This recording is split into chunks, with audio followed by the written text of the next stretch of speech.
Welcome, everyone. My name is Lolita, and I'm the coordinator for EMCoP. Today, we have a wonderful, diverse panel of professionals who are going to have a discussion about responsible use of AI. As we begin, we would like to acknowledge the Indigenous peoples of all the lands that we are on today. The UBC Vancouver lands are located on the traditional, ancestral, and unceded territory of the Musqueam people. And since we're meeting on a virtual platform, please, join us by acknowledging the importance of the lands we all call home. A couple of housekeeping things. You're able to use both the Q&A today for any questions that you would like to ask the panelists. And there's also the chat on the side. Most of us are familiar with Zoom, but just in case you're not, right at the very bottom, you should be able to opt for either Q&A or chat. It's a webinar, so there won't be any video enabled. So that is the way you can communicate your questions, and feel free to start discussions in the chat box. The next thing I'd like to do is just quickly explain a little bit about the Emerging Media Lab and the Emerging Community of Practice.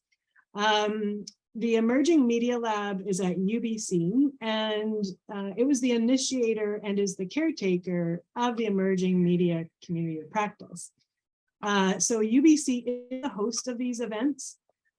We do these online so that they're accessible to anyone who's living outside of the Lower Mainland. Communities of practice are groups of people who come together because they have a similar interest, yet they have diverse perspectives, education, expertise, and roles in the community. The Emerging Media Community of Practice at UBC is a collaborative group of researchers, developers, designers, and educators who are committed to building a community of practice focused on the development of emerging media technologies for the human good. And that's kind of the key. That part is definitely going to link into the conversation today. I would like to now introduce Christina. Our usual event structure is to have 3 speakers, 2 usually academic and 1 from industry. However, we came across a unique opportunity to have Christina Podner, who's a digital policy innovator in the Washington, D.C. area. And she has been involved with digital communities of practice as a way to upskill and share knowledge. And so we gave Christina the title of moderator, but she actually is more of the organizer of this. She pulled people together from all over the place, Europe and the States and Canada too, I think. And she will be participating fully in the group in sort of a fireside chat style, is my understanding. So I would like to turn it over to Christina from here, and so we can get started. So thank you so much to Christina and for all of the the panelists who are here today. Thanks so much, Alida. It's a great pleasure to be here. For me personally, it's an interesting and exciting concept to have a community of practice because I'm a little bit gray around the head here. And I remember in 1991, the concept of community of practice was first introduced. And at the time, it was defined as a group of people who share a concern or a passion for something they do. And they come together to learn how to do it better as they interact regularly. And so I'm a really big proponent of communities of practice. I appreciate and value the opportunity to be a part of them.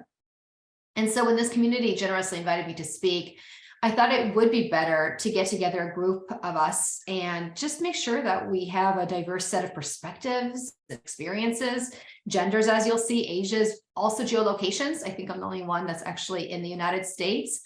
We definitely have quite a few colleagues that are around the globe today joining us. But really, we're looking to come together with our different passions and different perspectives and really start to have a conversation or continue a conversation, depending on your perspective, and understand the nuanced risks and opportunities that come from frontier technology, especially AI, right? So that we can best understand how to leverage the technology without unintended harms and yet maximize the opportunity.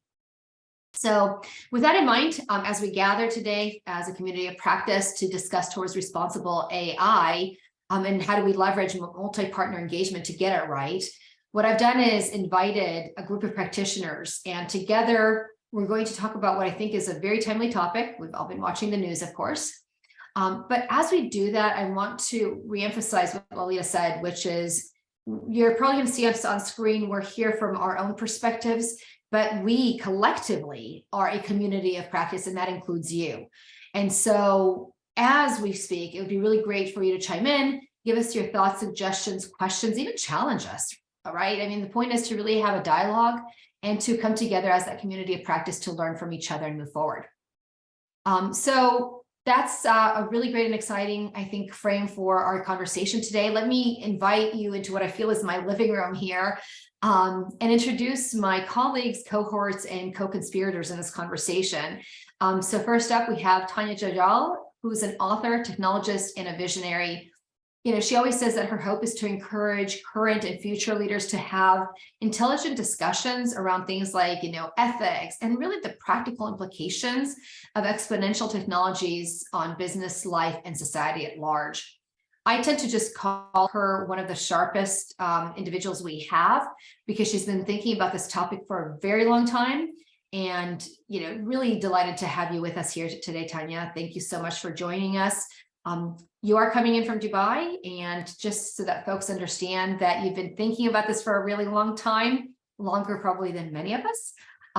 You also, I think, are taking all of that vast experience and bringing it for all of us to continue education through an upcoming book called Thinking Machines. And so really delighted to have you.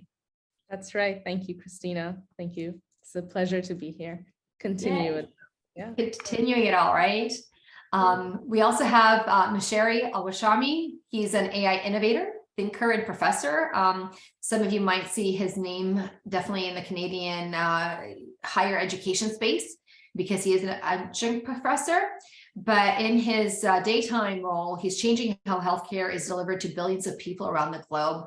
I've known Mashari for several years now, and the thing that always surprises me in a great way is this extensive experience he has, and the fact that he comes at really hard problems with an innovative perspective.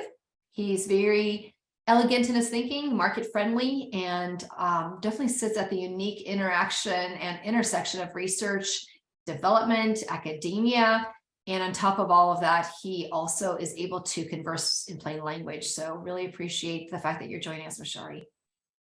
Thank you so much, Christina and Tanya. I'm so delighted to be with all of you here today, Aisha as well, and I'm really excited for this living room chat. I would say it's good to keep it casual and simple. That's why I brought my coffee with me. So feel free to bring yours, and don't hesitate to throw in all the questions you have in the chat. I'm really looking forward to this.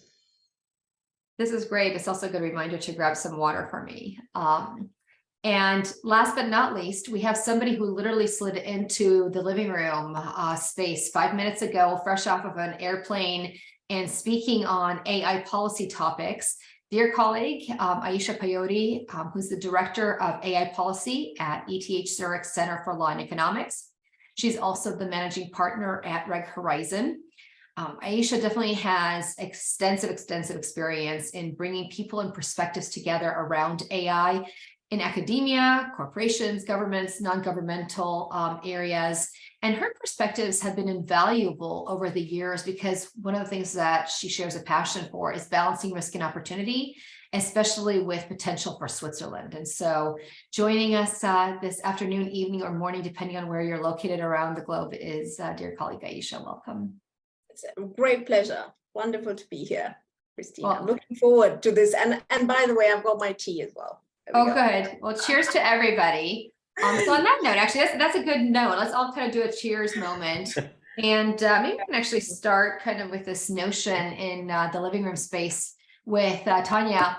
You know, I wanted to invite you, if you don't mind, and give us kind of a hand in framing today's conversation. I know we have a lot of academics, folks who are familiar with AI and the theories as well as the practices, but you've been thinking about and writing about AI since you were about 16, and you're not that old, but you know, you've been doing this for a long time. So, I'm going to let my age show, but I'll tell everyone yeah, I'm not that old. Yeah, continue. Yeah. So So please, you know, if you can maybe just kind of give us your perspective as you look at this space. You've been looking at it for a while. Can you lay the land for us in terms of some basic terminology concepts, and that'll kind of kick us off into what is sure to be a rich conversation. Absolutely, absolutely. I've been doing this over the last few years. So first of all, I just want to say I'm so pleased that the world is now talking about AI, because I've been talking about how this is a pressing and awe-inspiring and invigorating space within the field of not just technology, but humanity as a whole, society as a whole, for several years now, for over 10 years, just over 10 years. So I actually, when I was 16, I wanted to be a lawyer, and I changed my mind somewhere along the way because I was reading about the exponential growth of technology. And at the time, it was a very abstract concept, right? We used to think, oh, there's exponential innovation, meaning we know about all of these technologies that are growing at this enormous pace, but we can't really keep up or understand what that enormous or exponential pace means. And that's because it's a kind of a non-intuitive concept, right? So thinking in a linear way is quite easy. We can consider what'll happen 1, 2, 3, 4, 5 years from now. But obviously we started to have some disruptors a few decades ago that created this exponential curve of growth of several technologies. And I believe that AI is really on that curve, right? And AI is going to be driving everything from that point onwards. So for me, the question was quite existential at the time. I was thinking, what is the future of work going to look like? Right? What kind of jobs are we going to do in the future? How will the education system benefit me now that I'm entering the education system? So I studied in the United States at the time. And what career path should I choose? Because if I do subscribe to this exponential innovation model, then I know that parts of my cognition and parts of my intelligence will be outsourced to what I call intelligent machines. And I say that regardless of the kind of system that we are building, and I don't like to call it just AI, they're AIs, right? We have multiple AIs that exist within the realm. Regardless of the kind of AIs that we're building, whether they're narrow AIs, meaning AIs that do specific kinds of tasks like check the weather or play a game of chess, or something more broad like a complex large language model like GPT, right? That can do multiple tasks. Regardless, it's awe-inspiring. The fact that we've created something that can do that can outsource aspects of our cognition, no matter how narrow or how broad, is really, really mind-blowing. And it's something that requires a lot of attention. And most importantly, it requires a multidisciplinary, interdisciplinary approach to figuring out how it impacts our economy, society, ethics, humanity, or the value that we add, and so on, right? So every time I talk about AI, that's the space that I kind of start off with. And really, I think a good starting point for this conversation is for us to consider and encourage the audience as well to consider thinking about things in a systems view, right? From a holistic systems view, meaning it's not just about siloing. So if you're going to think about the education system, for example, we can no longer just think about teaching students math, science, biology, et cetera, right? We now have to teach them several other things, teach them AI-enabled skills and things like that. And so that's one example of this multidisciplinary approach. And I'll stop there and let us take the conversation forward, because I can see everyone nodding and thinking, and I'm sure it's already planted a few seeds. Well, for me personally, I'm kind of looking at Aisha, because one of the things that's happening in the US, I don't know how much it's bugging you actually day to day, but it feels like the sky is falling over here for you to read the headlines, because humanity is going to be taken over by AI. We will no longer continue to exist. And yet, Tanya, something you just said a moment ago is we will have multiple AIs. And I keep thinking about the fact that I'm driving home, I have 3 emails in my head, and it would be far more efficient for me if an AI of any sorts could take them out of my head, write them and send them, so I don't have to think about them again. And the fact that we can't get there makes me think that humanity will not be taken over anytime soon. But Aisha, from your perspective and where you're sitting, because you are touching upon all of these stakeholders, are you seeing the sky fall? And if so, who's going to be holding it up? Yeah, no, I think it's been incredibly interesting to listen to all of this. The fathers of AI now coming in and telling us about this big risk, and at the same time, I don't know if you followed that OpenAI's, Sam Altman went in and said, well, we should regulate, and then he had this Senate hearing, right? And I was kind of, wow.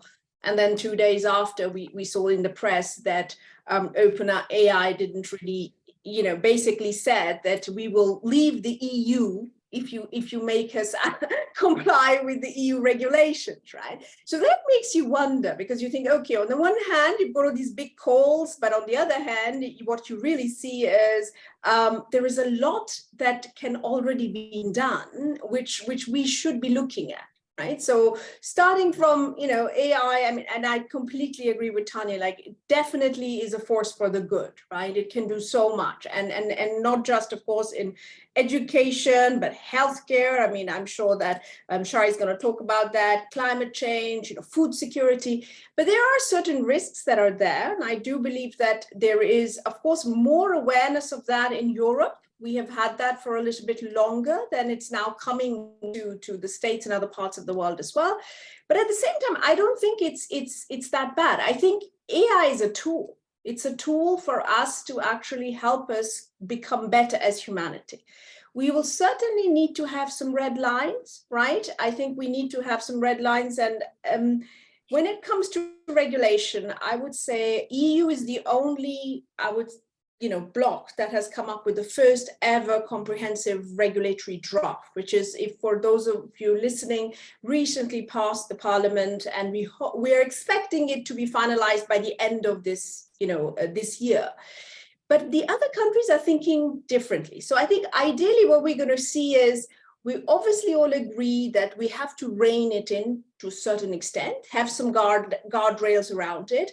But the proof is going to be in the pudding, right? I mean, are we going to go the EU way, which is quite prescriptive, or on the other hand, we are going to be much more sort of, pragmatic and business friendly, and at the same time try to make sure that we optimize on all of the benefits as well. And for that one, I would say there's a lot of discussions now in Switzerland, in the US and UK, you might have watched as well. So that, I don't want to take too much time, but we can go into it. But I don't look at it as if the world is ending. I think we all do need to, there certainly will be a disruption, there's going to be a change, and we need to prepare for that. So the one word is preparation on how to work with this technology, because it's not going to go away. So that's what I'd say. Yeah, that's sort of interesting because, to me, I've been wondering, is this the next bubble, right? It feels like metaverse wrapped up in 2022. So we need the next bubble. Is it the AI bubble, right? Or is it actually something that's going to now start to evolve and be tangible? And, to me, I think the proof is in the pudding, as you said, Aisha, both from a regulatory and stakeholders perspective, but also what types of things we develop with our AIs. And I was thinking about this last night. I was talking to a colleague of mine, and she said, well, how do we coexist with AI? Maybe that's more of the question, right? Because, her scenario to me was, imagine that, you have a domestic robot and you also have 3 hungry children in the house and there's no food in the fridge. Does the domestic robot that's AI powered put the cat in the oven because, everybody's hungry and there's no food left, and how do we ensure that we can coexist in a way that, these AIs are intelligent and they're smart, and maybe they actually rise up to our human level. So Mashari, I feel like you can answer that for us best, or I'm going to put you on the spot because you're actually leading innovation and putting it into practice to hopefully save humanity. Absolutely. I'll take it back to a basic leadership or efficiency principle. Usually they say, if you can't automate it, delegate it. Someone will help you do the work. But with time, as you continue to include and integrate more AI in our daily activities, we can automate so much. We can automate it, as you mentioned, the emails in your head. There's ways to automate so many things that you can, even, making the coffee in the morning, turning off the lights with Amazon Alexa and Google Home, and all of these things are becoming smarter and more efficient. That brings us to the point about the skyfall and is AI taking over? I would say absolutely not. But the humans that know how to use AI, the ones that are optimized and efficient, will take over from the ones that aren't. That's how we see it, and that's how I see it. And they think, like, thinking about my workload and how much I integrate AI in my daily life now compared to before, it's a lot more, and they can do much more. What I used to do in, let's say, a month, I can do it in 2 or 3 days right now. So the more we include this, the more we know how to live with it and cope with it, the more efficient we become. And I think, yeah, it's sadly, the innovation in these technologies is so fast, and the pace of innovation is so fast that it takes a while to bring it and to integrate it in the educational system. It's not easy to develop a course, and I'm sure the academics in the group would agree, because you have to bring it, develop it, test it, and it will take months, if not years, to get approved to be integrated within the degree. So that's a lot of work, and by the time it's developed and ready to be integrated, a new technology will come in. So we need to have a better way to educate the public and educate people on how to become more intelligent and how to cope with AI. How do we do that? Like, I keep thinking about this. Is there like an onboarding process that we need to develop? You know, I think to myself, none of us are just handed a driver's license, hopefully, when we're born, right? It's a little bit of an onboarding process. You watch your neighbors, your friends, your parents drive for a few years, and then you take a course and you eventually start driving yourself. You know, you do a little bit of onboarding over a period of time so that it's almost intuitive, right? It's not like, surprise, you're going to drive today. You know, is it the same thing in terms of these technologies, you think? I mean, you could just, there is a lot of online courses that are available through Coursera or other universities can provide these sometimes free courses that you can do. That's how I'm learning a little bit on how to use these. And also, I just like it and go and play with it and see if it works, if I like it or not. That's how I've integrated it into my workflow. I'm not sure how my colleagues think about that. So, I mean, I'm just kind of curious too, because you are in a space that is normally regulated. Like, what kind of parameters do you see around healthcare, Mashari, for your personal situation? And, you know, when you're thinking about the guardrails, as Tanya said, or as Aisha mentioned, you know, where are those parameters? Or is it just, you know, let's do it because we can? I mean, I'm imagining, not knowing you personally, but there is a marketplace and there is competition. Yeah, so I think with that, depending on how much you want to dig into it or get into it, but whenever the easiest way to look at it, right now, a clinician is going to make a choice with or without AI. So them making a choice that's educated with AI is going to be better than making a choice that does not include all the learnings or all of these suggestions. An example of that is a company called EcoHealth. They created Shazam for heartbeats. So essentially, when you're listening to the patient's heart, you get feedback from thousands of cardiologists around the world that have listened and tagged these sounds. So you get that extra feedback when you're making the choice. So that's one of the cases that has matured and integrated there. But how do we regulate it? There's that notion of sandboxes. But by the end of the day, you can just go wild and innovate and do whatever you want to do, as long as by the end of the day, any decision is made, make sure there's a clinician that look into it and say, okay, that makes sense or doesn't, before moving forward with it. I think sometimes we get so bogged down by regulations and the privacy that we think so much about it that cripple us from innovation, but we need to change the way we think about it. It's important, but there is definitely ways to be able to break things, move fast, and also make sure that patients are safe. Yeah. Go ahead, Tanya. Do you want to say something? I have a question. I have a question for the other two panelists, if I may. And this is because it's something I've been thinking about for a while. And Christina, maybe you can chime in as well, which is why, if we are talking about regulation or regulating this technology, and again, I'm deliberately an optimist, but I do obviously see that there is a requirement for guardrails in specific areas. What do we mean by regulation? What do you think in your respective industries needs to be regulated when it comes to AI? Is it the development of AI? Is it the use of it? Because and how do we go about doing it? Maybe Aisha would be better suited. Yeah. I think first of all, when we say regulate, right? I mean, we've got to. That's why I'd rather call it policy. Right? Because I think you have to, because when you look at regulation, you sort of think, oh, it's just this hard law and you have all, so maybe we're not talking about, we're just talking, and policy is something which will cover things like even standards, it can come even principles, it can be sort of memorandums of understanding, all the way up to sort of, even prohibitions, right? So first of all, what we need to realize is that we need to develop this framework, which is broader than just, very, very hard regulation.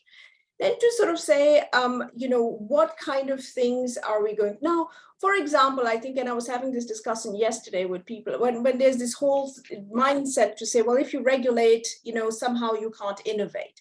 Well, not so much, because if you think about the EU has a mindset which was to say, actually, by sort of regulating, by coming up with these guardrails, we'll build trust in this technology, and that will help us to have adoption of the technology. So we do need to have these guardrails, because if we don't, maybe people would just, and we've seen that in Switzerland, for example, with these AI-driven applications we had for COVID tracing, and then people just didn't adopt it at all and didn't use it at all because they were worried about their data. So somehow you need to give trust to the citizens to say, well, you know what, this is under control. If it is under control, people will probably adopt, and that's good for us because that's humankind. We want to do that.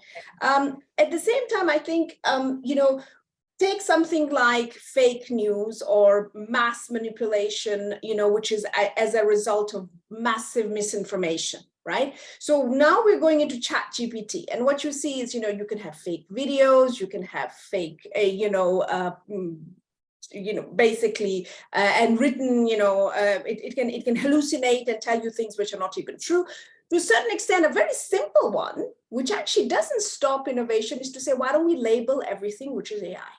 Right? If I'm talking to a chatbot, I need to kind of know I'm talking to a chatbot. If something is made by AI, which is like a deep fake, we should be able to see it's a deep fake. Now, personally speaking, that is not something which is going to tomorrow just stop innovation, right? But it will help society to have some trust in the use of this technology and help in other areas. So I think when we look at having guardrails, we've got to, and of course there are some certain other ones like, lethal weapons, for example, or the use of automated, drone machines, or, there are certain areas, or biometric, surveillance systems, right? So there are certain areas where we might say, okay, it's infringing on our human rights. It is something which is not exactly that we would like to have. So let's have something around it.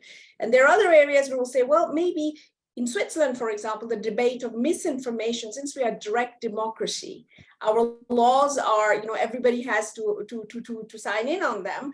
And if there's mass misinformation, how do we manage that? It's going to just undermine our whole society.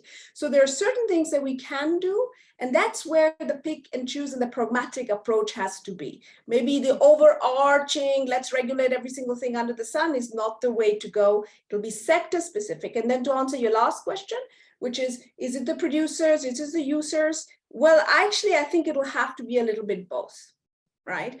And then we will just have to see how and in what sense and how much.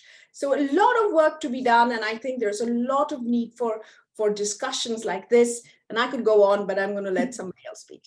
Yeah, and I was like, as you were talking, I'm like trying to hold back because, I think this is a pet peeve of mine. I practice a lot in the area of policy specific to corporations.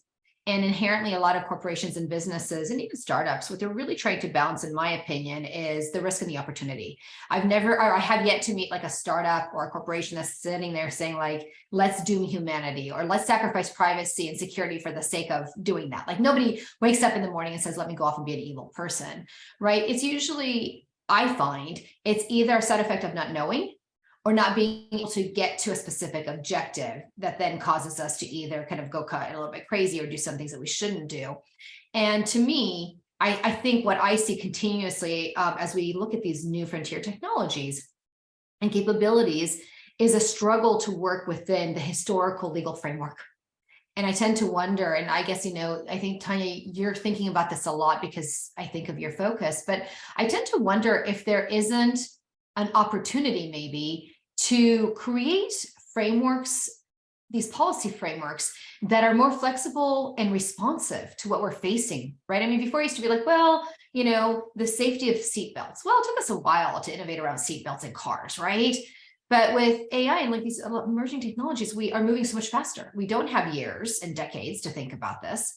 And so is it fair maybe to set up what I do deem as the appropriate use of the word guardrails, and maybe create laws and regulations that frame, as Aisha just said, policy that say things like, yes, you can develop things, but you have to do safety by design. You have to do privacy by design. You have to do it within this construct, within this framework.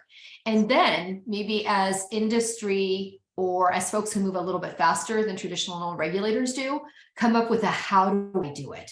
If I have to do privacy by design before I unleash something into the universe, what does that mean to me? And like, what standards have I actually curated around that to ensure that we do have privacy baked in? But I'm wondering how practical that is. I mean, it sounds really great to me, but how practical is that approach? And is that even realistic?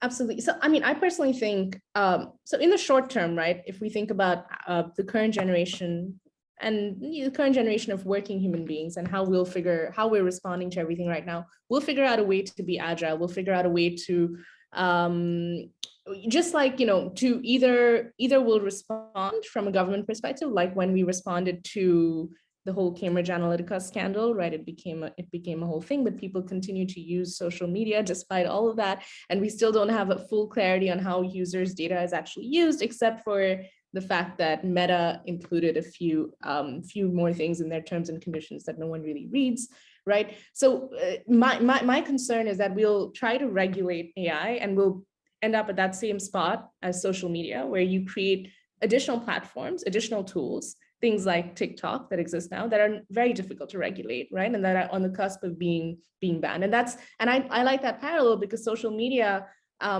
grew in the same way that AI will start to grow in terms of the sort of tools we use and the democratization of those tools, right? How prolifically we'll use them.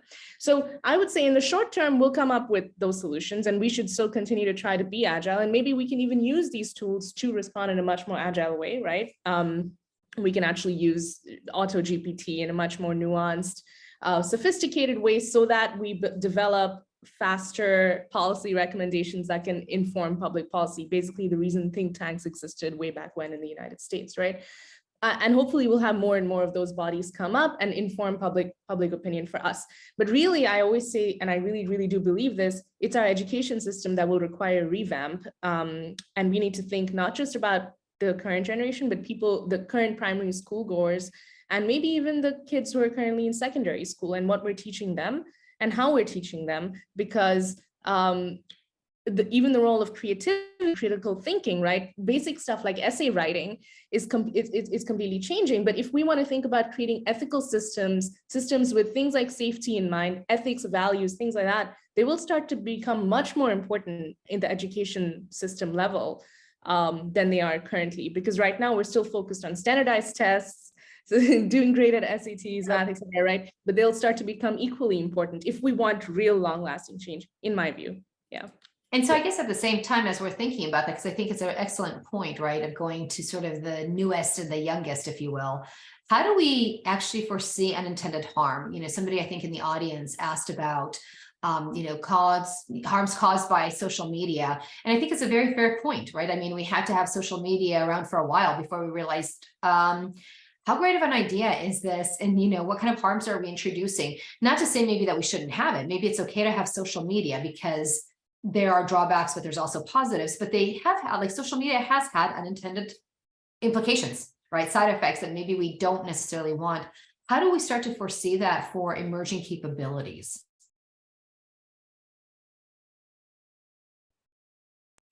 Oh, I know, I'm like, there you go. And the problem is solved. We wrapped it all up if we can get this one right. Rashari is about to give us his thoughts too, but I mean, I don't know. I could just add, right? Because I think this all comes down to, first and foremost, for us as collectively, right? I think it starts for us collectively as a customer, as a consumer, as a parent, as a policymaker, as a CEO of a company, of a big company, of a small company, first and foremost, to understand the implications of what is happening here, right? And I think this is something where we actively, and all those actually listening as well, I'm very passionate about that, have to really put in some effort there to say, I want to make sure I understand what this means for my life, for whatever I'm doing.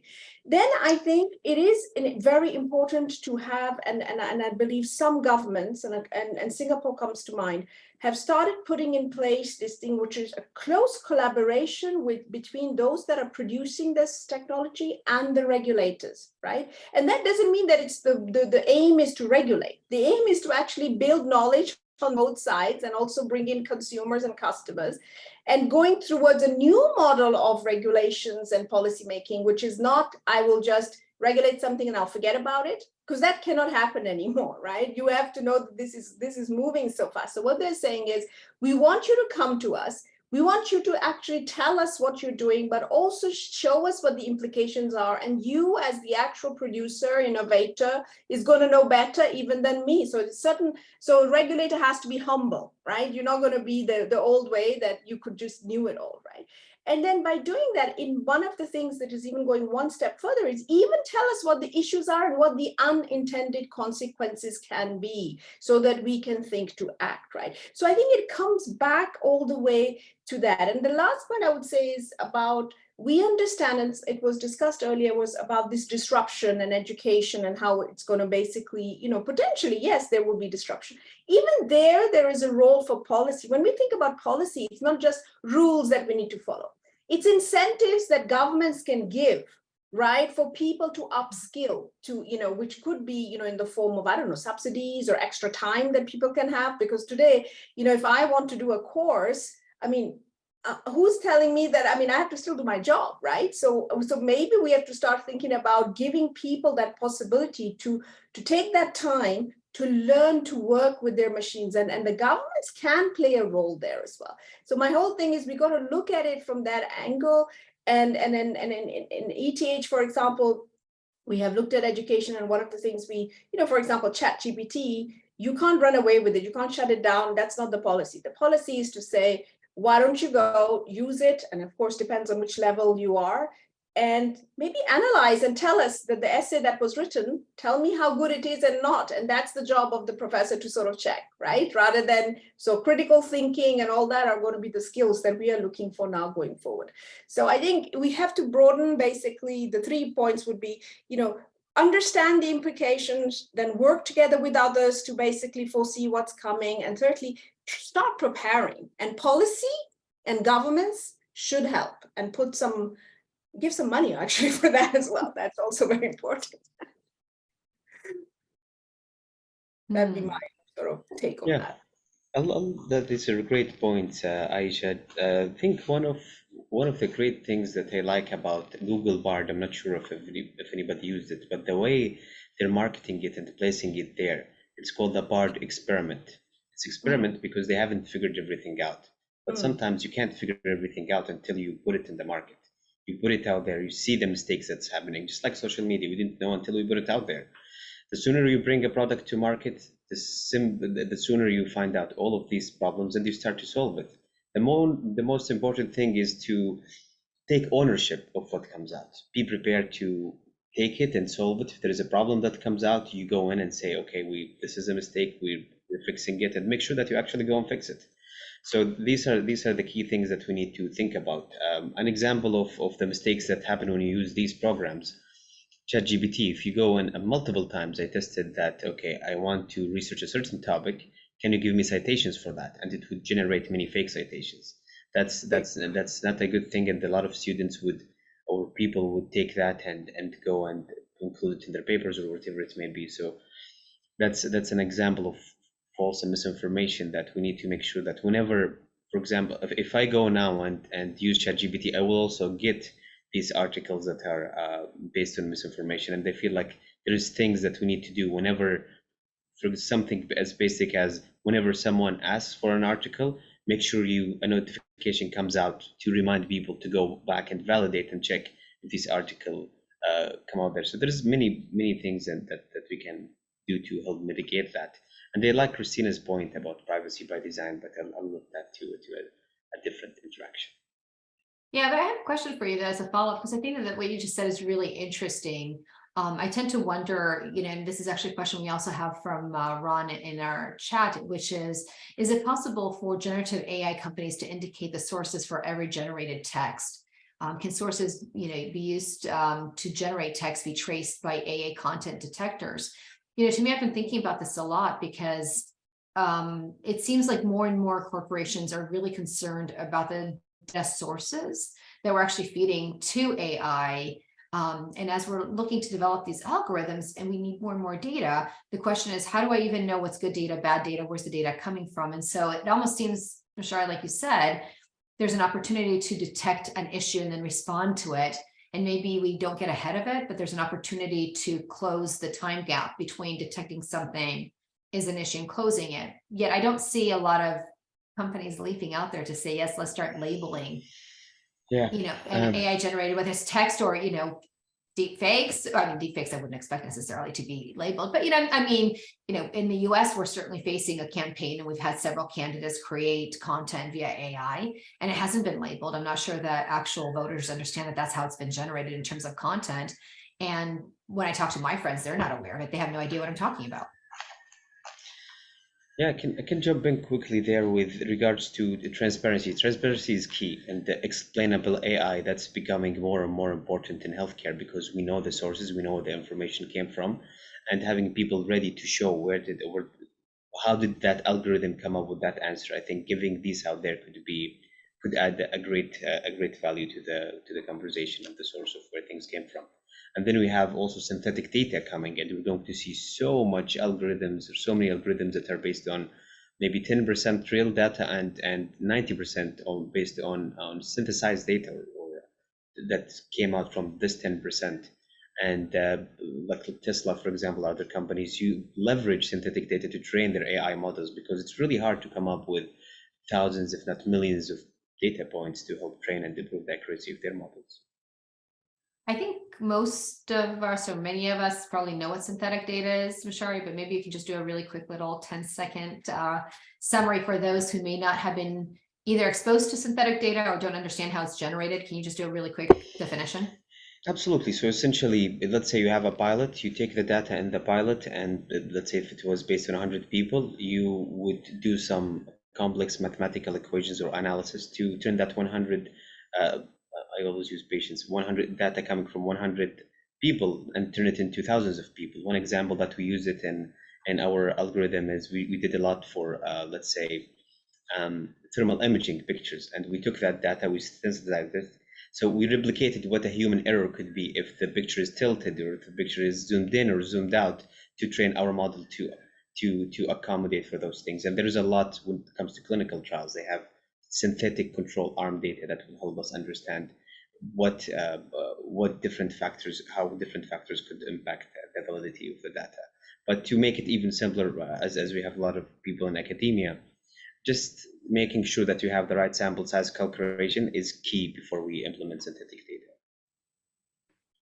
Yeah, Tanya, you're shaking your head a lot. So thoughts from your perspective, and how do we get ahead of this? And do we start to label everything? Can we label everything? And how do we know the provenance of what's real or not? Yeah, and I shouldn't say real, I guess everything is real, right? It's just who generated it. Absolutely. Mashari actually touched upon XAI, and that's what I was going to say. I think we need to be putting a lot of resources as a society into XAI startups. It would be these large language models, they're based on deep learning algorithms, right? So they're very complex. So to figure out how to label the content, the output, and the sources it's a monumental task. But with the field of XAI, which requires, again, if let's say you have an XAI startup that's figured out how to provide input into how an LLM makes decisions, right, or creates outcomes, it would require a really a joint and collaborative effort from the entity that's developed the model and the XAI startup. And from what I know, they're really like risk management platforms. So it requires giving a lot of data and then into the XAI company, and then the platform has its own algorithm that provides some insights into how the algorithm makes decisions. And that is probably I think if we invest the right kind of resources into it, it could be the thing that saves us from, or creates a lot more trust around the sort of applications that we are using. And I might be mistaken, and maybe Aisha, you know about this, but I've heard that the EU requires or will require in the near future organizations that are using applications to make decisions, like banks, hospitals, etc., to report on to basically have reports on transparency, accountability, etc. And for that, they will need these XAI companies to come in and work with them. So there's also a huge market opportunity there for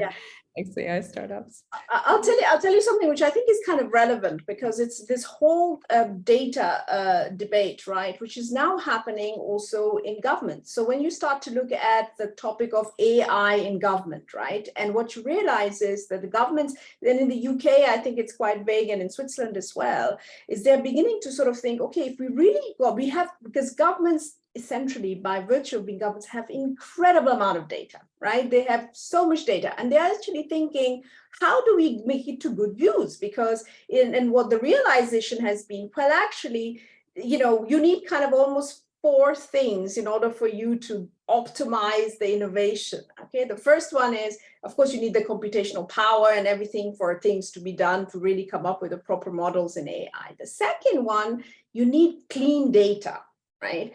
And that, as you said, Natalia, is a monumental task, because many governments, their data and all are actually not there at all. And we're talking about even big ones that want to be top of the line, like the UK, right? The third one is you need people who know how to do this job, which is what you're talking about, which is to say we have to have those that understand technology, understand data, understand how it's going to be used.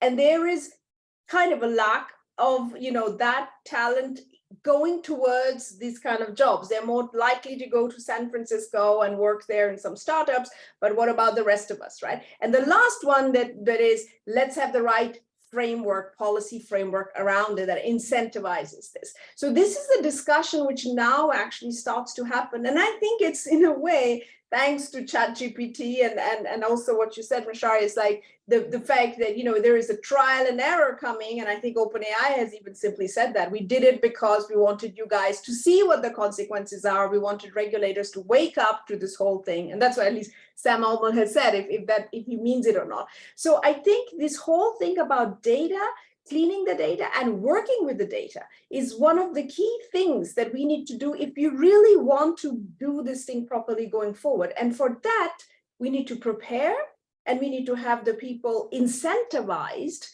to move into this field, which are not necessarily only the ones that go and work for OpenAI, right?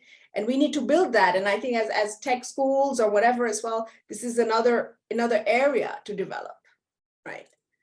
I was actually going to chime in and ask you this question too, because we do have, we actually have a question, and it's been on my mind as well, just kind of looking at the headlines recently, which is, you know, how do we ensure or incentivize regulators to ensure that they're not just big tech leaders or the people who are screaming the loudest of the sky is falling, right? It seems like, at least in the US, there's this dichotomy between like, hey, it's the folks on Capitol Hill and it's the big tech, and those are the only 2 people in the room or 2 groups in the room who should be having this conversation. You're going like this? No, Aisha, I'm hoping not, because I'm wondering like what, you know, if I think about academia, if I think about non-governmental entities, you know, I'm kind of thinking about the fact that there's room, and there ought to be room for a lot more people in the room to have a conversation here and to contribute to a, you know, solution. But how do we ensure that that gets done?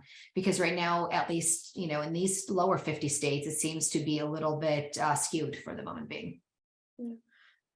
If I can say, and then I'll open, I mean, of course, I'd love to hear the others talk about it as well. I mean, I think academia, and since we are actually talking to some of the academic audience, has really a very important role to play to bring in solutions to some of these issues. Now, in order for those, so let's take an example of HR systems, right? HR systems that now say you've got to do bias testing on HR systems, right? You realize when you go one step deeper into the bias testing is that most of the bias testing tests have actually come up in the US, right? Now, if you want to do them in the EU or in Africa, or whatever, it's not in line with their laws and things like that. This is a problem statement. It has to be given to those that can come up with a solution to how you can do. And actually, University of Oxford came up with, and in fact, different ways on how you can adapt some of those new, you know, testing systems, bias tests, to give possibility for those to be done and conducted in EU. That's a concrete example of how once you have a problem statement, and I think in order to have that today, unfortunately, I think there's a lot more kind of silos, like I'm an academic, and, you know, my role, for example, in ETH is exactly that, is to say, what are the needs of the outside world and how can we bring that to as problem statements to our, you know, academic academic community, and the other way around. What is the work that they're doing that can be useful? And we need, again, to work together, coming back again to collaboration, working together, the culture of dialogue, which we absolutely need now to happen, right? And I think we all just need to be, there's kind of a sense of urgency. We hopefully hope that, talks like this can convey that, but there's a lot of role, and academia also, just last word, which we try to do also, and that's why we built this platform of discussion since the last 4 years, is about, it's a neutral entity. So it's also a great place for regulators and businesses to kind of come together, right? You can play a role, like almost like, diplomatic role in there also, to bring things together in a way. So I think there's so much role of academia, and we just gotta, activate it. Shari, you have one foot in that space at all times in terms of academia, and you're definitely teaching quite a bit, but you're also in the startup space. So from your perspective, is that maybe the best at this moment place to have those conversations? Not to put the onus only on academia. So to have the conversations regarding what exactly? Like what I think just the broader conversation around, what are the guiding principles that we need to have around privacy and safety and ethics, and what are the how do we not ensure that we go too far in one direction in terms of regulation, right? Would be one aspect in my mind. The other aspect is, honestly, I kind of don't want to rely, no offense to anybody out in our audience, but I don't really want to rely on regulators, at least not regulators in my country, to come up with, policies at this moment around AI, because frankly, I don't really believe that they know enough. I would rather actually look to academia possibly and say like, hey, you know what?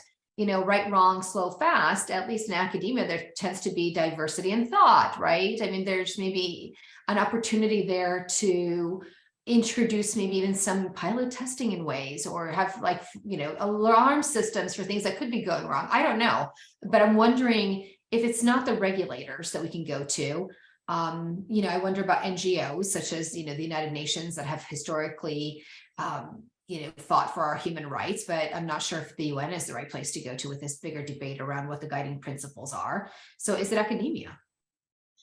Academia definitely understand this a lot, as you said, more than the regulators, because they see a lot of innovation. They approve and or disapprove a lot of projects, and it's a controlled environment, because any project that, or the majority of the projects that academics are developing or students are working with, will have to get approved by ethics boards, whether it's educational ethics board or engineering or medicine. So there is that type of regulation that they have to go through. Sometimes it's slow, but they understand that this is for a student project.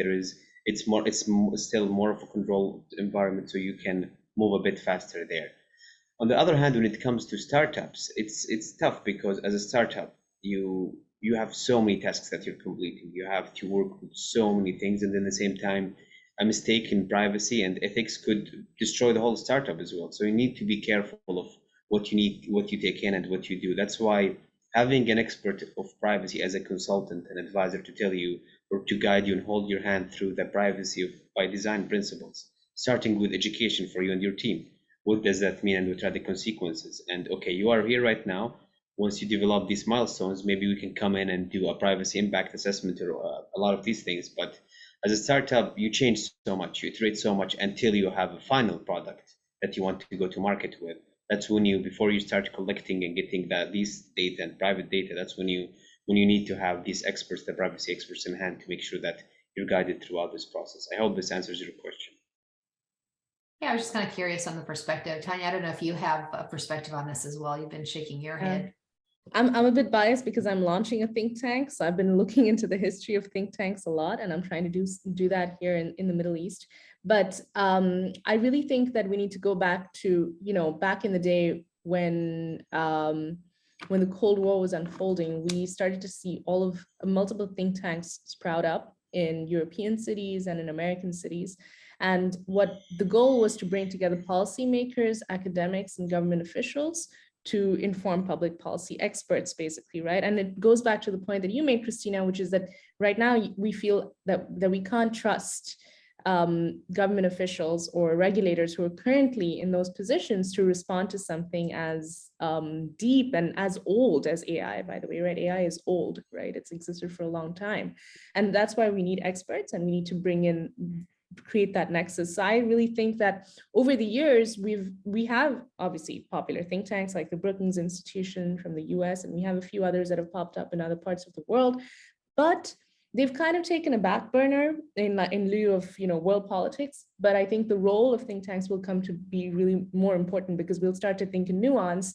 And that's a testament to the fact that in an age of AI, where you have AI that can create content at a whim, thinking in nuance and having humans debate and humans create policy recommendations that can then be passed either through grassroots movements or higher up, will be what's really important, right? And luckily now we have innovation on our side as well, and the ability to innovate. So that's why I think the role of something like a think tank in the current context could be a lot more effective than it was in the Cold War era when we had them, but it was really more policy focused, because now we can say, okay, we have this policy, we've got all this dialogue. Now, what are those startups and innovators and entrepreneurs who have access to all the tools to build things doing in response to that, right? Yeah, that's my 2 cents. I just wanted to I'm going to challenge something that is kind of, and I know that I maybe think a little bit too much beyond the norms, but, why do we think that we can't trust the regulator to do this or policymaker to do this? Policymakers is only doing what citizens should be telling them to do. So once we should take, ownership as citizens. And I think this is how we have to think. I mean, we have to sort of say, it's not like, well, maybe a think tank would do it or somebody else. And that's what I think we need. And I think this is what is required. Ultimately, they are representatives of us. So we are the ones that should drive what our policymakers and politicians do. And today, I think this is where the gap is as well. And believe you me, and we all know politics, the minute the citizens or your, constituency starts asking for something, they will act in the way you would like, right? So if we are getting up to speed with what's happening, if we are then activated on that as citizens, and as I said, in every role that we have, then that's the kind of thinking. And maybe sitting in Switzerland, I think a little bit more that way, because we have a direct democracy and our politicians and our regulators are serving basically the public and the people, right? And so and this is where the whole role of awareness building becomes very important, right? This is where the whole role of, transparency, awareness building, implications in the society to understand that, at least for us, is very important. And I think this is maybe a good thing to start thinking about. And I know, of course, that it's not maybe the way, but I would just challenge that thing like, oh, the policymaker would do it, right? No, I mean, we should drive it. Yeah, I think, to me, it's like a chicken and an egg, though, right? It's like, yes, we should all drive it, but I tend to wonder about what it takes, again, for us to drive it. And, I recount the story to everybody who will listen to me, but I think it's an interesting one because, I have a teenager in my household who went to a different school and came home and said like, hey, Mom, we have a problem. And the problem I thought was bullying, when it turns out that the problem to him was that the newly issued Google Chromebook he got from his school had the same login information that is his email address. That's the same ID that he uses in his cafeteria food buying process. And it's the same single sign-on that he's using for, standardized testing. And so it really took him about 2 minutes to figure out, wow, they've just tagged me with a unique identifier and it's going across all of my environments, right? And that's going to stay with me for a while. And yet pretty smart people who are on the school board and who are in the school systems, like that didn't dawn on them. Like that's a fundamental privacy issue, I think, right? And even as a parent, when I went and raised it to the school, they said like, oh, we don't understand the problem, which, was kind of an educational moment. But I tend to wonder, all around, when we extrapolate that kind of thing to the broader population, because a lot of my fellow moms don't actually know that this is an issue in our county. So how do you actually advocate for your rights when you don't know that those fundamental rights exist and you don't understand what the threats are? And so to me, it kind of goes back to this notion of like, do we need onboarding and where do you start and who's involved? And, and how do we fundamentally not recreate the same issue that we've come to now with social media, which is, I think, a really great experiment in a way, right? Because when social media started, I don't know that any of us thought like, wow, what could go wrong? And I think if anything, we all jumped on board and said, oh, this is so awesome. And in some ways it is. I mean, I've heard of families who are connected via social media when they normally wouldn't be. I've heard of refugees who safely across Europe, to safety, thanks to social media. So I don't want to make it out as all bad, but how do we ensure that there's more good than there is bad, and that we address the bad part in a timely way? And then, that's sort of the challenge, I think, to me. But while we reflect on that, there's actually a question that we have, which I think is an interesting one too. It's, coming from the audience, Ron wondered, can knowing how the algorithm makes decisions enable plagiarism detection for a specific text? I'm wondering if there's also like an early alarm system that we can put into AI systems somehow, or, is that a thing even? Tanya, I don't know if you have thoughts on that, but, or is that what the I think think Mishari tank is going to do? at answering this one, if he wants to. Yeah, there is different new tools that are used. There is a guy that I follow on Twitter. His pretty much whole account and whole brand is about how can we leverage AI in academia and how do we capture plagiarism. I'm going to share his name tag on the chat because he explains very well how to use it and how to essentially be more strict on students. I'm really sorry for all the students on the chat that will be impacted, but it's helping them bring back the basics and learn the basics for formulating and writing, which is key.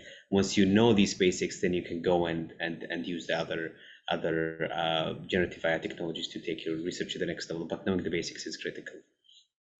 Are there other systems, like early kind of warning systems out there, that you think we can also embed, or sort of the counterintuitive aspects that we need to invent for other areas? Well, I think it's just essentially these tools that you'll have to take whatever was submitted to go and put it there to see if it's fake or not, because students are very smart and very creative of finding different ways to avoid it. Like they would go to ChatGPT, they will get something and they'll tell ChatGPT, if someone asks you if I wrote this, say no. And then if you if you go and ask that, ChatGPT will say no, I didn't try that. But the newer tools will help in detecting this. The best way I use ChatGPT, I use it in a way as a hypothesis generator. So it generates the hypothesis for me, but then I go and it's the onus on me and the onus on all the individual to validate whatever came out from that. I love having conversations with it. It opens my mind to think about different things. But again, the validation is on us to take it to and decide if we want to action what came out from it. Yeah, and I would say some of the ones that have actually created the technology are actually working on that particular problem as well, right? Watermarks, for example, that they're looking at that can be introduced. And I think they have been introduced and try to test it. However, I think some, again, it was not perfect. So some of the people got, basically punished or, got into trouble when in fact they hadn't really used it wrongly. So I think this is all going to develop as well. And then the whole algorithmic sort of testing and reporting and all, that's a big part of the EU sort of thinking, right? That we've got, and there's lots of, again, opportunity for many who are coming up with sort of, how, trustworthy algorithms, everything is working well. I mean, there's actually a whole new set of people that are coming up with services in that as well.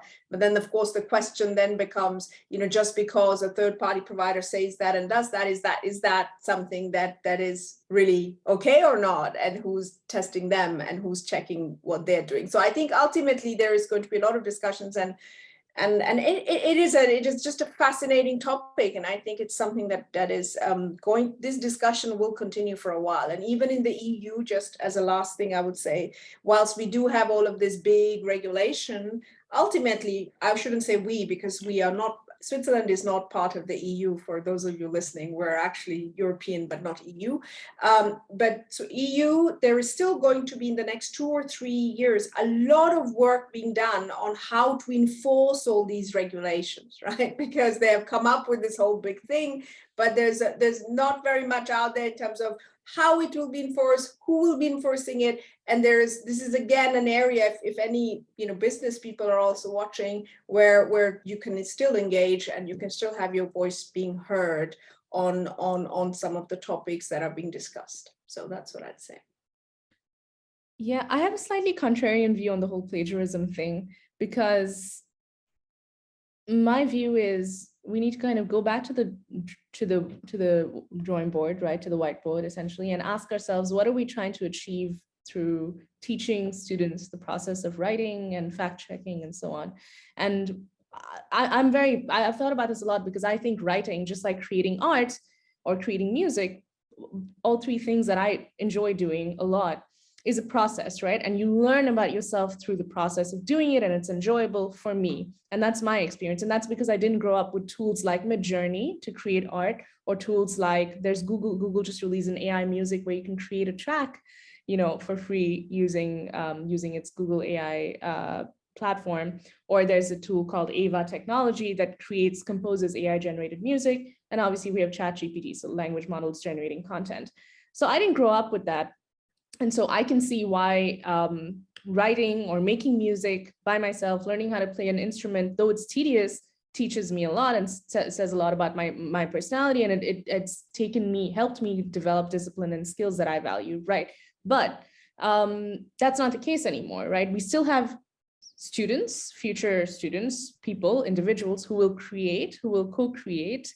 We have AI animators now who have these mind-blowing pages all over the internet, right? We have people who can now create music, even if they didn't initially have the ability to, or the discipline to stick with an instrument, right? So they are being creative in their own way. And similarly with writing, we'll have the ability to generate content. We do at a much faster pace. But what matters is what's in the content. So we want to make sure that the content is right, that we're not just proliferating fake news across the internet.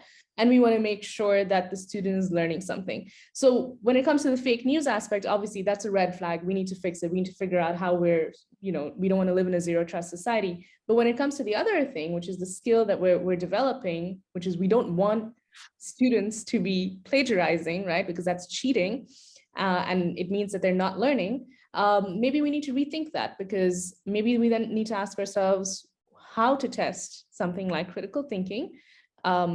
And maybe essay writing is not the way to go, because we can't really stop the fact these tools exist. And to Mishari's point earlier, people will always be creative and will figure out ways and to use the tool regardless, right? So I don't know if these plagiarism detectors, which are also just playing a probability game, so they can't be certain either, they can actually bite us back, right? Even if they get really, really good and really sophisticated, I'm not sure if they're worth incorporating, or if we do incorporate, I don't know how long they'll last. So maybe the root cause is something else. Yeah, that's my 2 cents. I kind of love that, because I'm thinking to myself how many times my brother has asked me to write an essay for him. There is no machine out there that can detect for that per se, but his teacher has been really, really good at always knowing that it wasn't him who actually did the actual writing, right? And Yeah. so I think at some level, again, is the juice worth a squeeze, as you said? And, do we really need to have AI developed so that we can understand all plagiarism 100% of the time, 100% accurately? Or is there also some things that we want to leave up to the human? But, all of this has me thinking, because we've spent a lot of time talking about the dangers of AI, privacy, safety concerns, et cetera. And I started this conversation with like, oh no, the headlines are telling us that the sky is falling. And we've, I think, determined that it hasn't fallen yet. I don't think it'll fall, for a while, from what we've decided on this conversation, at least. But I think there's such an opportunity out there. We haven't talked a lot about opportunities, right? And there's like really cool stuff that's out there and that's happening, and that these, AIs and autonomous machines that are powered by them, I think they bring such opportunity for all of us as individuals, and for society, and for, healthcare, et cetera. And I'm kind of curious, if we can just maybe share a few things that we think are happening right now that are really cool, and that we should be paying more attention to, and maybe celebrating and emphasizing, so that we're not just focused on the negatives. And Mishari, I'm going to start with you, because you always inspire me. You're doing really cool work. And like, what do you think is really inspirational? And what would you point us to that says, look, yes, scary things are happening, but every time there's a scary thing, look away and think of this. That's really cool. Absolutely. I'll speak about healthcare. There is so many things that are happening, and it's allowing us to move from the old reactive model of healthcare, when we wait till a problem happens till we interact, to a more of a proactive model of healthcare, that we know what's happening to our body before something bad happens. I'm using, for example, this ring that's calculating my sleep, calculating my physical activity to see how I'm ready for the day, and that's helping me realize if there is a problem before it happens. If I'm sick, I look at my phone and it will help me validate, actually, yes, I am sick, I should be resting more today, and it will help me recover faster. So all of the wealth of the data set that's coming from your Apple Watches, smart rings, your scale, all the data that's in the hospital, that all of this information is going to create what we call a digital twin for yourself that will help us understand if a problem happens, we go in and solve it faster. Think of the check engine light in your car. You imagine you have one of those as well. You can see what's happening, go in and fix it instead of waiting for too long till a bad problem or bad tragedy happens. And also all of that information that existed, nobody's reviewing it now. We're collecting millions and millions of data points. Nobody's looking at it, but we can bring in these AI tools to come in and understand it and digest it, and then give you an actionable advice on what you should be doing to improve your healthcare, improve your physical activity, your wellness, and understand your body much more. And this is quite an exciting field for healthcare, or advancement for healthcare. That's pretty cool. Aisha, anything that jumps out at you as being just really cool that's happening out there that you're getting excited about or that you're working on? I'll go back to what we're discussing, right? I'll go back to this whole chat GPT. I mean, I actually look at it as a really good thing, because think about it, even, I mean, of course, not only because we're discussing and having these discussions about the technology, so it's raising awareness to everybody, but I think the second thing is, even if you look at use of chat GPT in education, right? And we discussed this a little bit internally as well. You know, and I will say, and I think some of you must have heard this example of a calculator, right? So fact of the matter is, ultimately, we would like all our, students, our youth, to know how to work with this technology. That is the goal. So the fact of the matter is, we should actually make them really good with that, because that's the future. We can't get away from it. So there's no, to sort of ban it, not that it will be allowed and all that, that doesn't work. The thing is, exactly when do we allow them to have? So it's the same thing. When my kids, my young kids, when they're doing maths, that's not when they're learning multiplication is not when I give them a calculator, right? So that's not allowed in school when they're doing, but once they are going to be at a grade when they're doing sort of calculus, they will have their calculators, right? So even we have to start thinking about it in that way as well, when we're testing in the education system as well, to say, yes, and ultimately they have to know what a calculator is, so they can be using it, learning it even as younger kids. But maybe when they're tested, that's not when they have it with them, and they have to have those skills and have developed it, right? So the same kind of analogies where we should be thinking about also for education, because ultimately the goal is, this is a tool, we've got to know how to optimize and how to work with this as a society, as our students and our young. So we need for them to have it. And it is a little bit on us as educators, as the adults, who kind of think about how we can help that. And I think to me, that's an opportunity as well. For me, that's jump starting a little bit what we need to do as a society. And at every level, we have the same. And if I look at it, even, and I'll just say one more thing as an opportunity. I mean, AI is actually an opportunity, even when you look at the disruption that has been caused on, let's say, jobs, right? And what you realize is there are AI systems that are so good in matching skills, for example, and they are working with that, so they can actually help reduce this big disruption that we can have as a society. So you have a lot of firms that are doing it. So we have to always see, okay, yes, I know there is going to be this impact, but in fact, the technology is here to stay. What is this that we can do and how we can do it? Yes, it makes us think a little bit out of the box, but we can use it to our benefit. And I think that's the mindset we need to have. We can't run away from it. We cannot ban it. We cannot, none of that can happen anymore. Cat is out of the bag. Tanya, what are your thoughts? Or what are you, I mean, I know you're excited about so many things, which is exciting to me, but what are the few things that you're looking at going this is just going to be freaking awesome? Buckle up. Oh, I can't choose. I'm going to choose a kind of boring example because I mentioned the music thing a few times. I am very excited about the fact that more and more people can create using AI tools, right? But it ties in with how, when we incorporate AIs within organizations, which we've been doing for many years now, we stopped calling them AIs, but it is still automation, right? So I think it was Arthur Clarke, science fiction author, or maybe Karl Popper, who said, no, Arthur Clarke for sure, who said, the moment it starts working, we stop calling it AI, but it's still AI in the sense that it's still cognition intelligence. It's within a system that's able to complete a predetermined task. And therefore that if that task is successfully completed, it has intelligence, right? So something that I find super interesting, it kind of ties in with what Aisha was saying, is the fact that we might have the ability to repurpose what an individual does within an organization.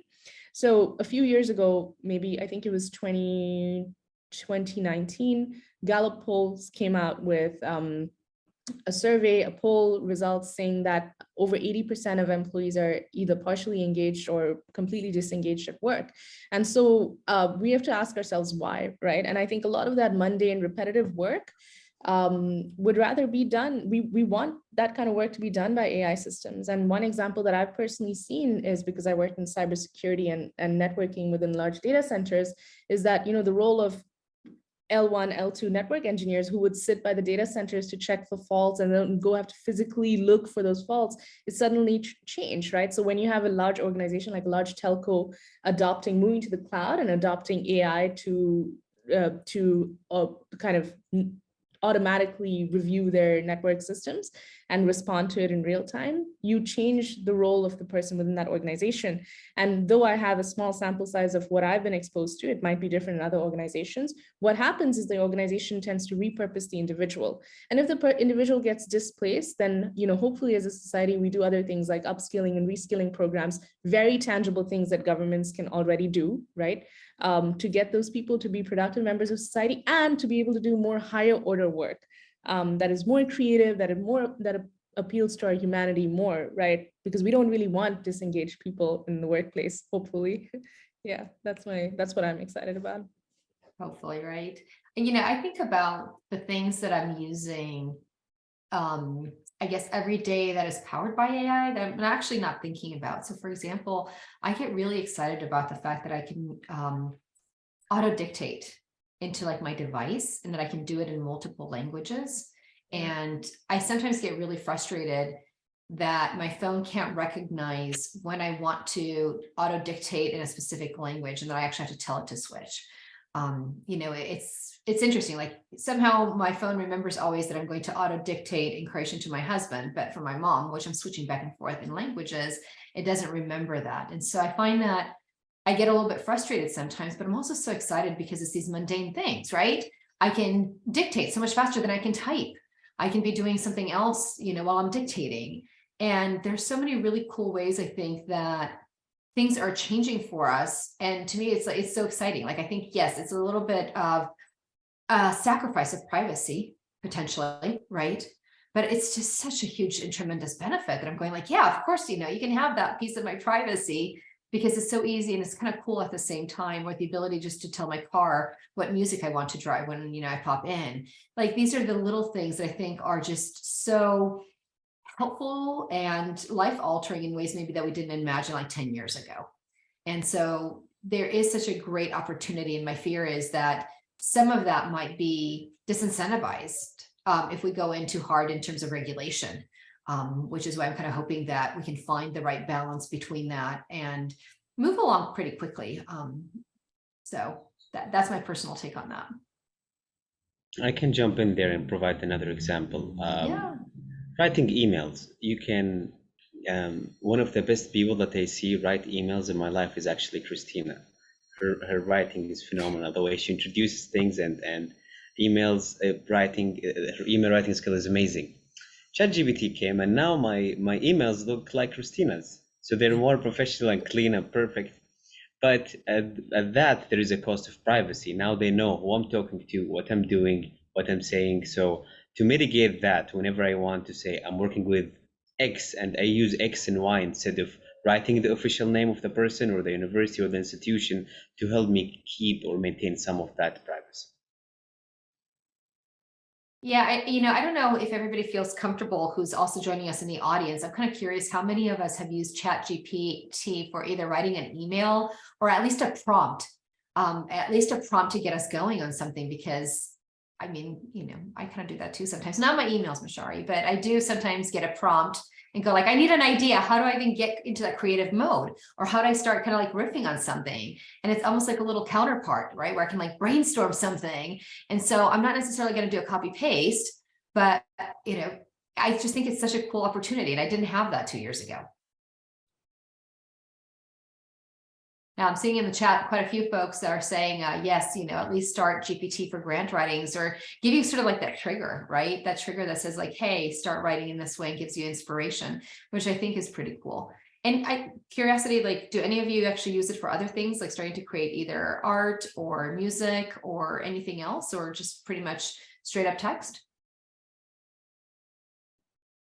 I haven't, and I think that's a good idea. Maybe I should. I use it more. I've done it for sort of, letter to somebody or something like that, and just sort of like plug in these points, come up with something, so that, and that really is useful, because sometimes you have this writer's block and you're sort of like, oh God, I've got to start from scratch. And that's really good, because you've got something and then you just very quickly can clean it up and it's done and it's very good.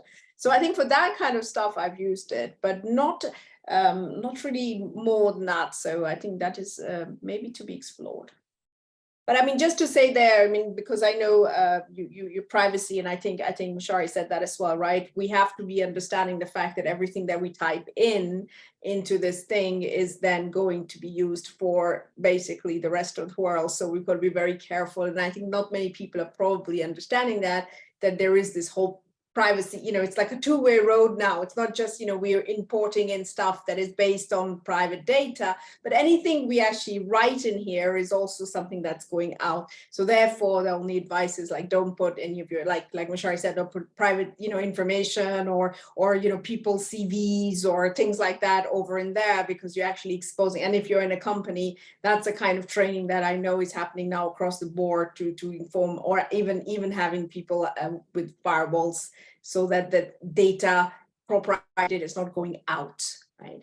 So I think that's something to just keep in mind with these systems as well. So do we need to have kind of a filter for that? I'm thinking to myself, like, we're adults, and as you're saying that, I don't think that I've fed ChatGPT or anything else. I'm certainly not confidential work information, but probably maybe like personal stuff, maybe. But I'm wondering, like, do we need a little bit of a filter for those under the age of like 13? So they're not, it's kind of almost like, is Amazon listening to my child, on Alexa? Do we need a little filter there? I would say yes. At least we need to teach them or make them understand what this is, right? Inform them of this fact. So and I think that is not just for younger ones, but even older ones. Like, don't put all your tax declarations and stuff in there and things like that. So be careful, because it can go out. Another interesting use for it is actually for trip planning. If you have a trip coming up, you can ask it for different areas to stay, where to go, what to do. I thought I used that for previous trip, and it was quite helpful. So you can't just use it for fun. You can use it anything that you Google. Essentially, you could leverage that to learn new things. Is there a time frame between when we're going to kind of integrate that capability into us as humans? So I'm kind of like just thinking about this conversation, and I'm personally very frustrated by the fact that there's not like Neuralink already available where I can just like plug in my brain. Like, I'm kind of like all about like, let's go. Like, if we're going to do this, let's go for it. I think it already happened decades ago. Just think of us as humans without the internet or without your smartphone. You're already artificially integrated, and that's just an additional way of doing it, or an easier way of doing it, and making it more accessible. Can you create a direct like USB plug-in from my brain though, so I don't have to hold this That's thing? we'll see. I think as you said, Neuralink, that will be an interesting play to see it. But that's a good example of how can we use technology to help people with their neurological conditions and help them walk and do great things. And scientists worked on that actually before even Neuralink. There are some success stories that already happened about using technology or these kind of chips and brainwaves to help them walk, or help reset their nervous system. And so the results are quite exciting. What's going to happen when we put these chips and use it for other use cases, we'll have to see. Tanya, I see that you're trying to kind of like decide whether you want to say something or not. Should we do it? Should we go for it? No, I was just reading the chat actually, and there was some interesting prompts in there. And I liked something that Tina said, which was, that Ron said, which was on social media, there were influencers recommending that people enter their CV in GPT to create a job interview script. And I actually think that's a great use case of a large language model. Personally, I use Midjourney a lot for creating. So every time I give a talk on AI, I use AI generated images. And it just, it just makes everything a lot more interesting, but you can take it a notch further with anything, including GPT or Midjourney or any of these tools. And if you really spend time with it, you can create animations, remix on Midjourney. So even though you think it's an image generating tool, there's a lot more you can do with it if you go deeper and deeper with it. And same, I think Dolly can do some really great things as well. So there's just countless tools. But in a way though, I feel like people are getting a little bit desensitized because every day on Twitter, there's a whole new list of AI tools that can be used. And sometimes it's hard to find clarity within that chaos about what the best tool is. But the ones that seem to have really survived are Midjourney, GPT, and maybe Dolly. And yeah, that's it actually. Maybe Bard, but not really. So yeah. So as we I think we're almost going to get kicked out of my virtual living room here, but I'm kind of curious just to go around our virtual table here. I'm curious as we think ahead to what's going to happen by, let's say, to like 2027, which is a few years out, but not too far, right? I don't want to go kind of crazy. Mashari, what are you predicting is the one really cool thing we should all get excited about and not focus on the negative side in terms of what's coming at us with AIs? Like, what is the thing? Well, I would say personalized treatments and digital therapeutics.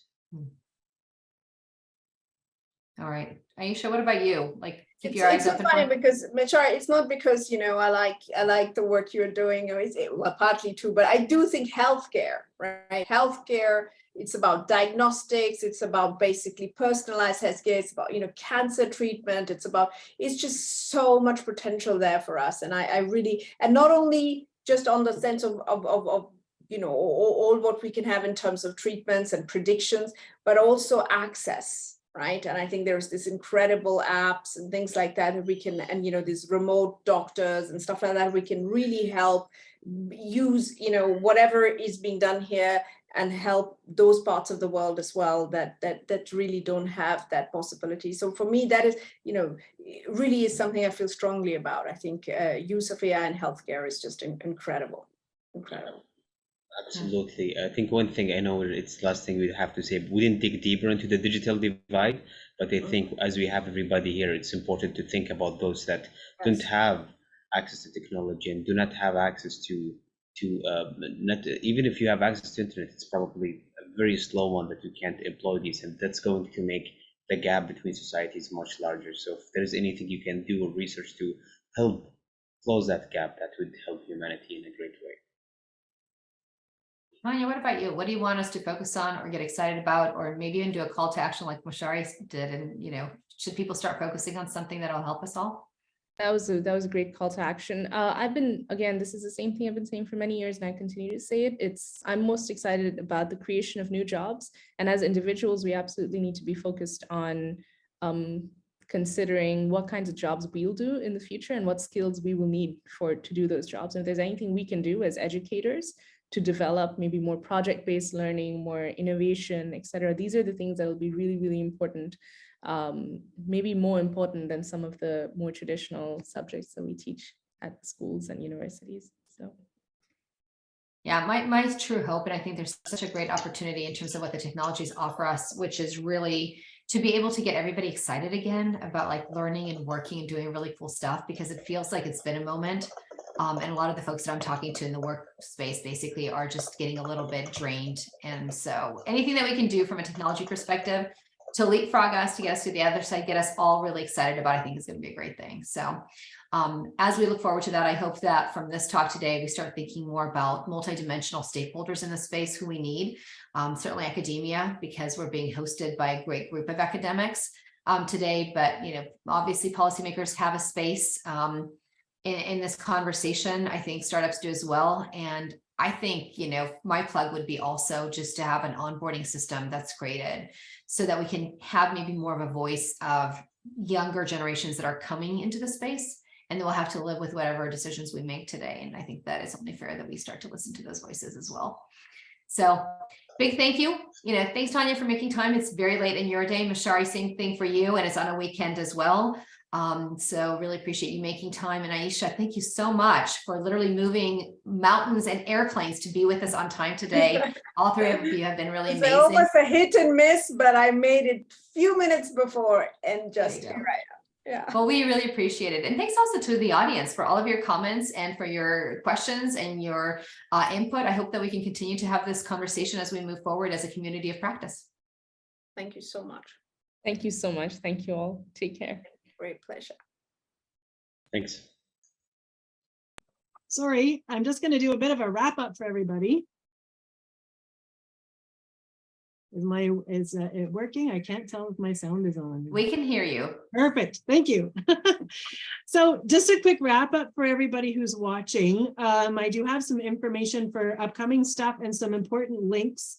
And we'd like to start that off if any of the panelists have some kind of link that you'd like to provide, either a website or a way for people to get in touch with you if they want to. Please pop that into the chat. And we will include that and check out their bios and everything, wealth of experience and knowledge with this group. And a big thank you to and shout out to people at UBC, because there was a lot of tech stuff, especially today when I don't remember who it was, but someone, man, I got hacked.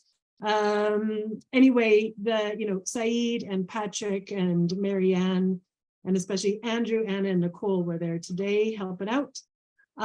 We are continuously looking for presenters for EMCoP. So if you would like to, or someone, please send me an email and I'm going to pop that into the chat as well. We have another session coming up on Friday, September 22nd. So it's a ways from now, but if you want to be involved, get the information about or sign up for our list so you'll be notified when that one's going to happen. The link is going to be popped into the chat by Anna. And this edited video will be available early next week sometime. So this has been recorded. It will be available on the EML YouTube channel. So if you just type in UBC Emerging Media Lab, you can access the YouTube channel and find all of the recordings from the past as well. Or you can go on the EMCoP website. So one other thing that I'd like to mention is that our partners, so to speak, our AW night in Vancouver, what they do is, because we do online so we can reach everybody sort of across the country and beyond, they have in-person meetings. And so they do that sort of every second month, and we do these ones every second month. So if you want to learn more about that, that's also going to end up in the chat. You can join them on Meetup. And I believe that's all I need to cover. So thank you so much for joining us. Huge thank you to those who donated their time to be here and chat with us today. Christina, Mashari, Tanya, and Aisha. Thank you so much.